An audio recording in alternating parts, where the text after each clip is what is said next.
Alright, so we're going to turn to Jude 1 verse 9.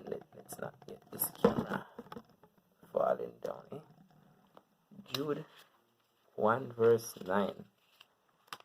And it reads, where is it? 1 verse 9. And it reads, Yet Michael, the archangel, when contending with the devil, he disputed about the body of Moses, durst not, meaning did not, bring against him a railing accusation, but said, The Lord rebuke thee. Alright, so we see here Michael, the archangel. Michael, the archangel. So Michael, this person called Michael, is being described as the archangel, not an archangel, but the archangel. An archangel just means head of the angels, right? So let's look at 1 Thessalonians 4 verse 16. 1 Thessalonians 4 verse 16.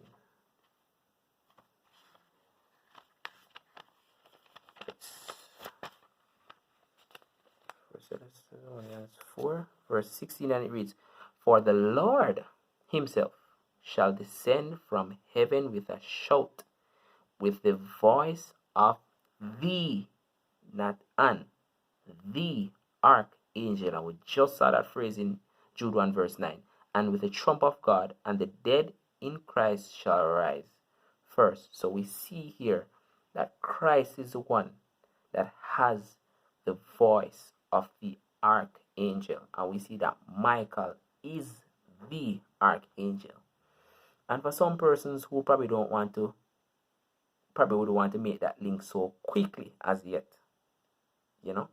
let's continue to build on this idea. So we see that clearly, without a shadow of a doubt. Jude 1 verse 9 says, Michael is the archangel. Word archangel means chief angel, chief messenger, right? And we see that Christ, or the Lord, because we know Christ is the one that is coming back to earth to take us home. He has the voice, according to 1 Thessalonians 4 verse 16, of the archangel, right? Alright, so let's look on, and by the way, those two verses, Jude 1 verse 9, 1 Thessalonians 4:16, are the only places in the Bible that speak about the archangel.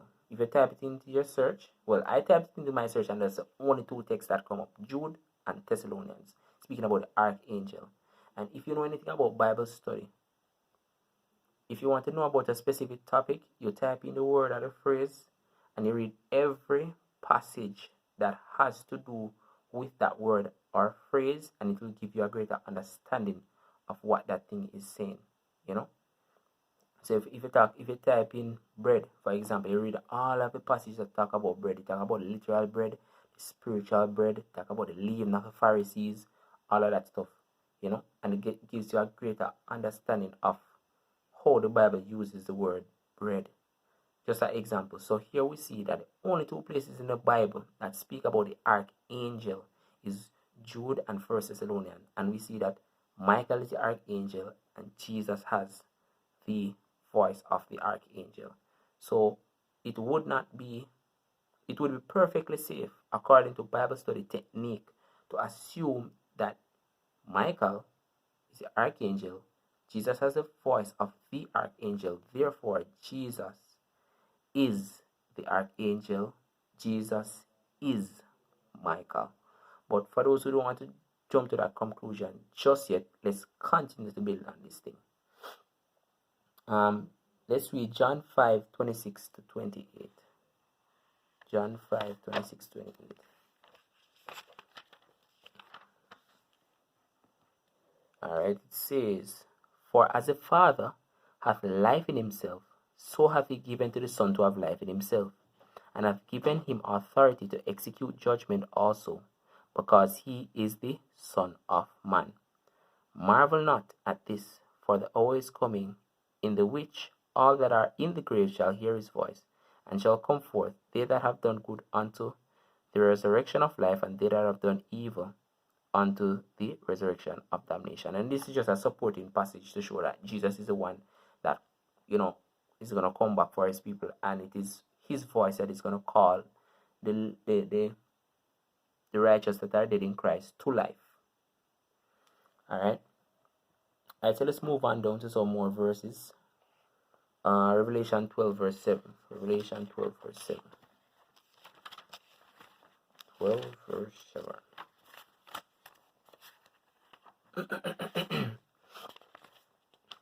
And it reads, "And there was war in heaven.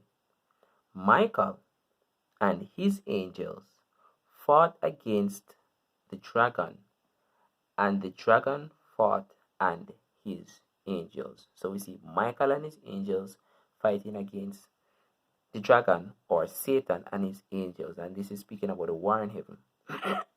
And Satan and his angels, or the dragon and his angels, prevailed not, neither was their place found anymore in heaven. So here we see now another role that Michael plays is that Michael is, as we said before, the archangel, the chief of the angels, and here we see him in action.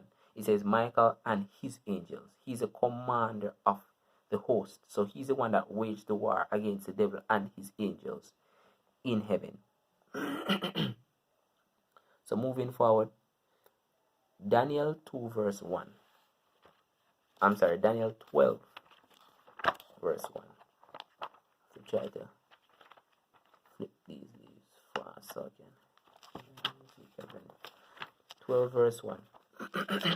And it reads, and I think every Adventist should know this verse. "And at that time shall Michael stand up, the great who? Prince, which standeth for the children of thy people. And there shall be a time of trouble, such as never was, since there was a nation, even to that same time. And at that time thy people shall be delivered, every one that shall be found written in the book." No, this is in a sense a whole other study. But if you get the context of the book of Daniel and what it is talking about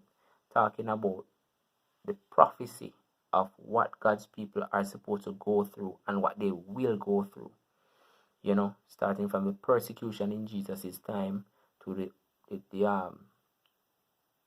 Rome taking over the world and spreading their false doctrine, and then God allowing the reformers, persons they call the reformers, to restore the Bible truth to the people, and how religious liberty would be instated and people fled to America.